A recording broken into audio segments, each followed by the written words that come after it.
Okay, I think we're good. I just had to adjust the camera for a little bit. Hi, Gemini. Welcome back to the Tarot Astrologer. So, today we're going to be doing your reading for February 2021. Um, we're going to go ahead and just jump right into it. We've got the channeled messages, the astrology messages, the tarot, of course, weeks 1 through 4, and some closing messages at the end. Um, all right, so let's go ahead and get into it. We'll start with the channeled message for Gemini. Choose your words carefully and no. So, okay. What I'm immediately getting is that you're wanting to say no to somebody, but I'm getting that you need to be really careful in how you say no. Either because you're like just a nice person and you want to let somebody down easy, um, or this is because like this person doesn't take no for an answer very lightly, and I'm getting that there's like a potential like danger. I don't know why. Ooh, and then we have take a healing puff. Okay. Okay. Um choose your words carefully and no.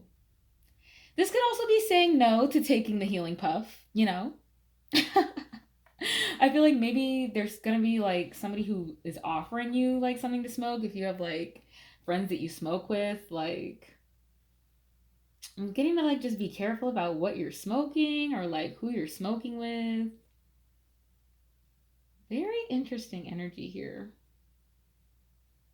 These all just feel like directions too. Like, I feel like you're kind of tired of taking directions from people. If you're somebody who like has people like always telling you what to do or like giving you advice, um, I feel like you're just learning how to say no, how to kind of put your foot down, how to set some boundaries. All right. Very interesting there. All right. Let's go and get into your astrology. We have sextile, opportunity. Ooh. And Leo, the lover. Okay. So you could have a Gemini placement that is sextile with a Leo placement um, in your chart. Or I'm also getting that there's going to be an opportunity here with a Leo to get creative. I'm seeing with like the paints and then, of course, expressive and creative of the Leo.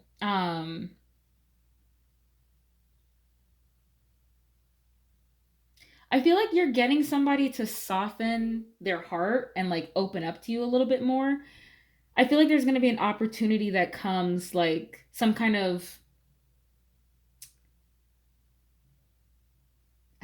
of alignment where there's like it seems like it's the perfect time to say no to somebody or to like set this boundary or to like test something that you've been working on. Um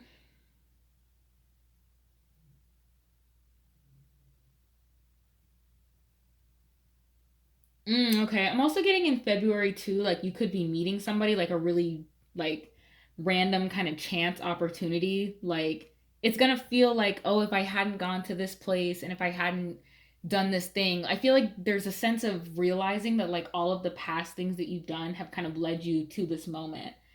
Either to meet this Leo or to make this connection with the Leo if it's not like a romantic connection. It could be like a business connection, a creative opportunity, a job of some kind. I feel like it's something where you're going to be seen too. Like it's something where you're going to get to show off your skill or your personality or even just like your physical appearance.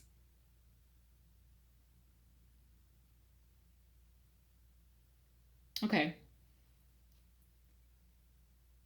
I'm also getting too though with the no and the choose your words carefully. I feel like you're either going to have to be really sly and creative with how this opportunity comes about, or this is an opportunity maybe to say no to this Leo. I'm getting if this is like a Leo that you've been connected with, that like things haven't worked out with, whether this is a friend, a coworker, boss, ex-lover, you know, we do have the lover here. So I feel like maybe you have a hard time resisting this person, have a hard time saying no to them. Maybe they always get their way.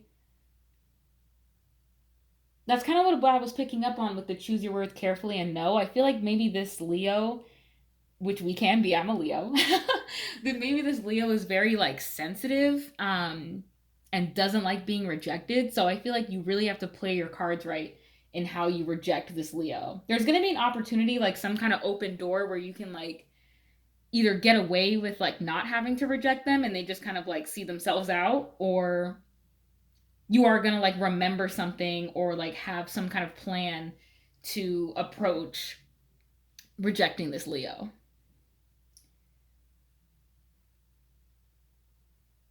Okay. All right, let's get into the tarot. We'll do the bottom of the deck here. So we have Knight of Swords and King of Pentacles. Wow. All right, so we got two court cards, two people here. Um,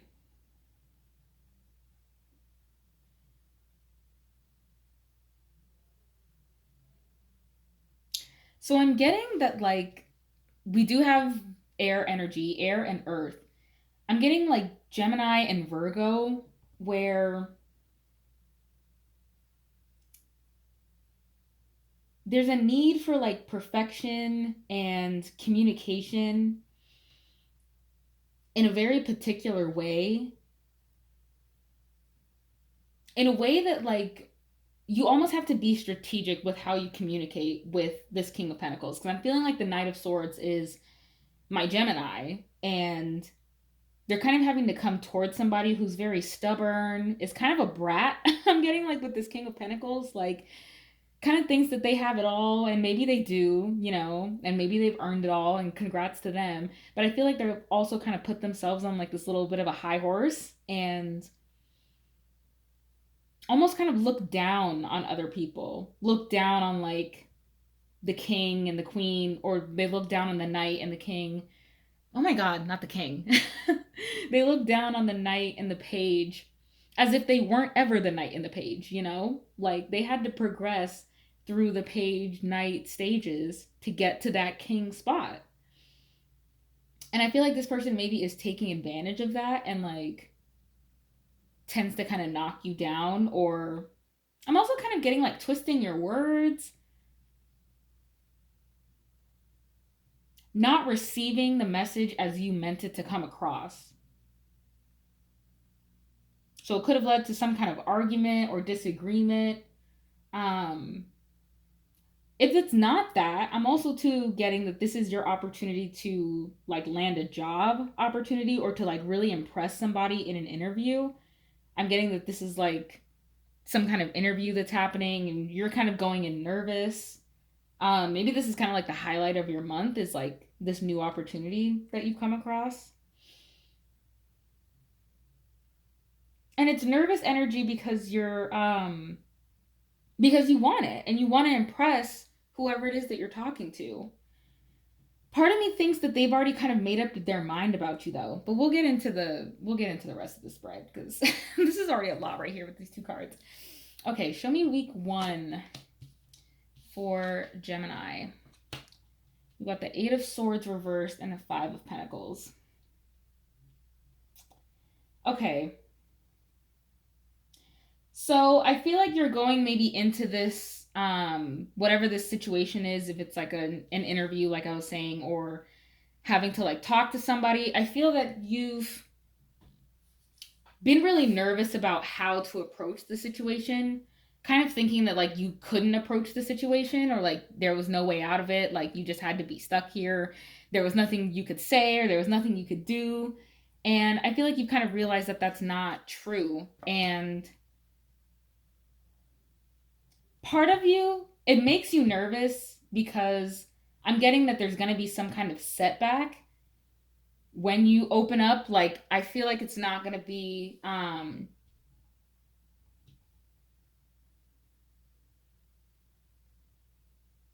either the rejection is not going to go well. Like they're not going to take it very well. And that's like what you're nervous about. Or you're just kind of worried about losing something, losing access to something, losing like a privilege, maybe losing money. I'm getting like taking a pay cut, having to like budget more. And I feel like that's kind of stopped you from making that move. But I'm getting that you're going to do it anyway. Like, even with that risk, I feel like kind of with this King of Pentacles here, like it's something you're willing to gamble because you know that it's not going to be a huge loss, or it's going to be a very temporary loss and you're going to get it right back.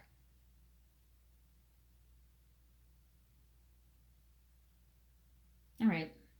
Let's see what's happening in week 2. The Queen of Pentacles, okay. And the Four of Cups in the reverse.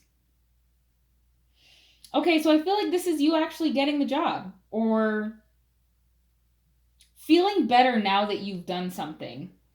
I feel like you're feeling more confident going into it in week 2.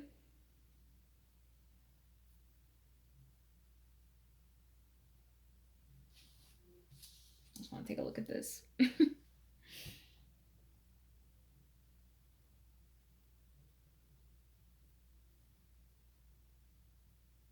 Yeah. Okay, I feel like this is kind of similar to the Aquarius energy, but what I was saying in that reading about kind of tapping into untapped potential, I feel like you realize that you've been sitting on some opportunities or sitting on some gifts for a while, and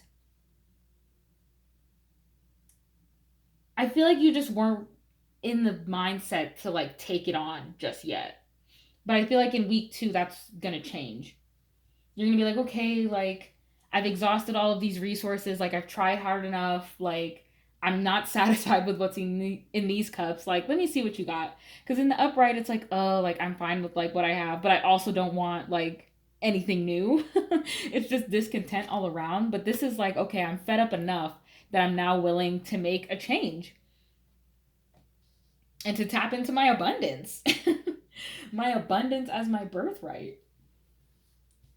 I feel like a situation has gotten bad enough, or you see a situation potentially becoming bad enough that it's enough for you to walk away.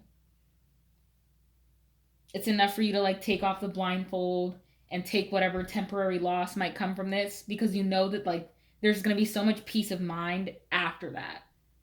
So I feel like it's worth it to you to just like rip the band-aid off in week 1, take whatever little loss that you have and then rebuild it completely. Wow. Okay, let's see what's happening in week 3. 3 of Swords in reverse. And the Lovers in reverse. Here you are, Gemini energy. Okay. Okay, so we're getting a little bit more of like the week 1 energy, and then it's coming into you, like, sorry, I'm like losing my train of thought. Okay.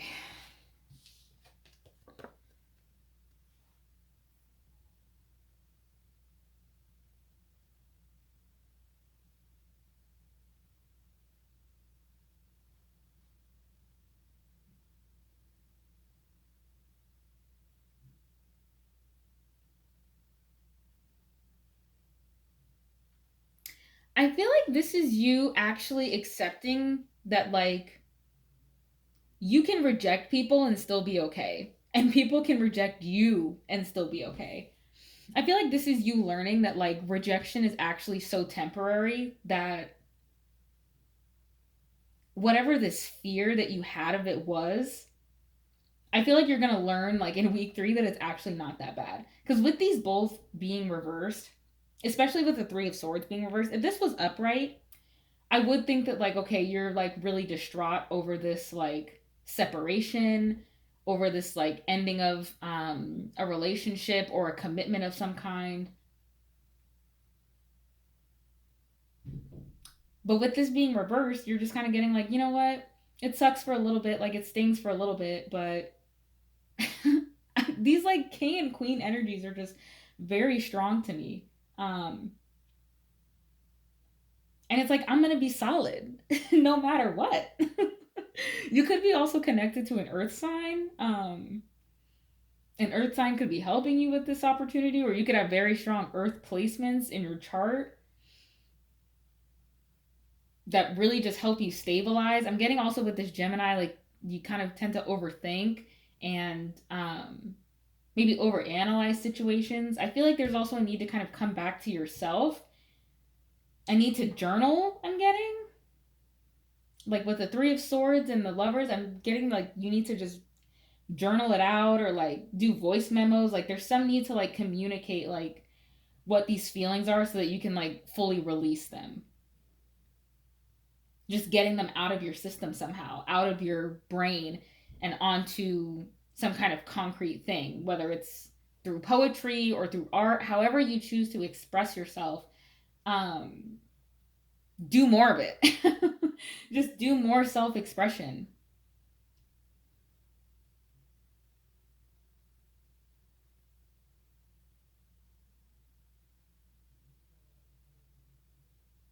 I'm also too kind of getting that there's a need to connect more to your spirituality and your oneness instead of being attached. There's something about attachment here with this, like the lovers, and how like this figure in like most of the lovers cards, like it's usually one of the figures is looking up at the divine being, the angel. I know in the This Might Hurt tarot it's like a cupid, but they're looking up at like this divine being that has brought them together because the focus stays on them, and you stay in alignment with what you want when you're kind of focused on your spirituality and your wholeness and yourself, and then what you want is kind of attracted to you. But I'm getting here that you're more focused on what's been attracted to you, and you're losing focus on your like spiritual connection, your connection to spirit. So that might be what the Three of Swords is too. It's like a feeling of disconnect from your spirituality,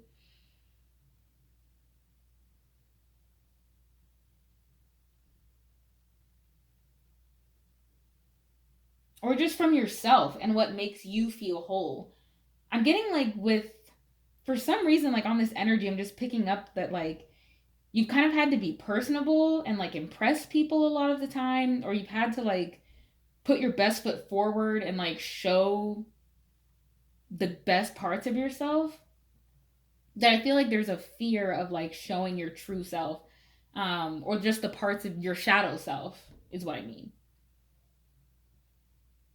I feel like there's a hesitance, like you're afraid that people will not view you in the best light, or that they'll think differently of you.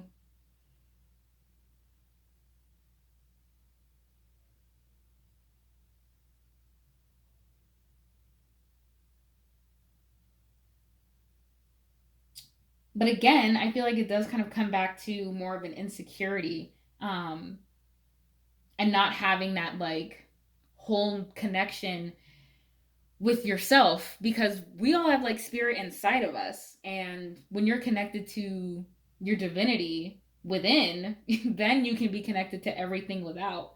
um it's really as within so without. I'm also getting to that you may like just not have liked what you've been attracting in the past. I feel like I see you kind of reflecting on the energy that you put out and then what you end up getting back from that. Okay, we're gonna move on. I feel like I could go on forever on just these two cards. Oh, look at that! The sun right at the end with the Nine of Swords. Oh, okay. So there's there's some happy things going on. I feel that there's a lot of excitement around you. There's like this newfound sense of freedom, but there's still a little bit of worry about like how it's all going to materialize, how it's going to manifest. I'm getting this is a little bit of like poverty mindset, where there's like a deep rooted fear of poverty, of being without, um So I feel like as much joy like comes to you, I feel like there's I don't want to say there's always going to be, but maybe it just feels like you can never fully enjoy um what you have without some kind of worry that it's going to be taken from you is what I'm getting from this. All right. A little bit of a wild month for you. Mostly what I'm getting is that there's new opportunities coming, but there's going to be some uh there's a little bit of mental blockage and worry. It's gonna be okay. You have the sun and two, the queen and king of pentacles. Like, you're gonna be fine. It's totally gonna be fine. I'm getting this is something that you maybe just like really overthink in your head and overanalyze, especially if it comes to like how you communicate with somebody and the words that you choose. I feel like you really have to think about what you say before you say it, which again could be helpful with journaling, or just writing stuff down in your notes app. Like, if you're thinking about texting or emailing someone, write it out first before you send it. Like, write it to yourself, like write a letter to yourself and then read that. Write a letter to the other person and then just read it and then burn it. There's the need to like really express this worry so that it doesn't fester inside of you. All right. We're going to go ahead and do your closing messages. This reading was a little bit heavy, but hopefully we have some nice messages for you. Library. Yep, here we go with the writing. Take control of your own narrative, 22. And today is 2/2, February 2nd. And gray. Endings are inevitable. Yeah. So I'm getting with this rejection thing. I feel like this, if this is coming from the Leo or whoever this person is that you're gonna have to like put your foot down with and say no to, I feel like they've seen it coming. They appreciate that you kind of took the time to think about how you were gonna say this and maybe not writing them off as the villain and just kind of being like, hey, we're at different points in our lives, like, you're somebody I once cared about, but right now this isn't working out. Whatever you want to say, however you're going to say it, whatever the situation is regarding, whether it's leaving a job too. I'm getting like, if you are wanting to say goodbye to a boss, but you're worried about like how it would end, and like if it's uh, if you're burning a bridge, I feel like this person knows, they know that like endings are inevitable. I feel like they know that it's not like that nothing is permanent, and they'll be okay too. I don't think it's your concern to worry about like if they'll be okay or not. That could be what some of this is as well. Like, you're worried about like how they're going to feel afterwards and what it's going to mean for your relationship or your future. But you decide that. You decide all of that with your words and your actions and your choices. You take control of your narrative and you write the story that you want to see. Period. All right, that's all I have for you, Gemini. Thank you so much for joining me. I really hope you enjoyed this reading. It resonated with you. If it didn't, totally okay. Feel free to use your own discernment and just take whatever messages did resonate. If none of it resonated, oh well, it just wasn't your reading. Try your other placements, or check out next month's video. Until then, thanks so much. Take care, Gemini. Bye.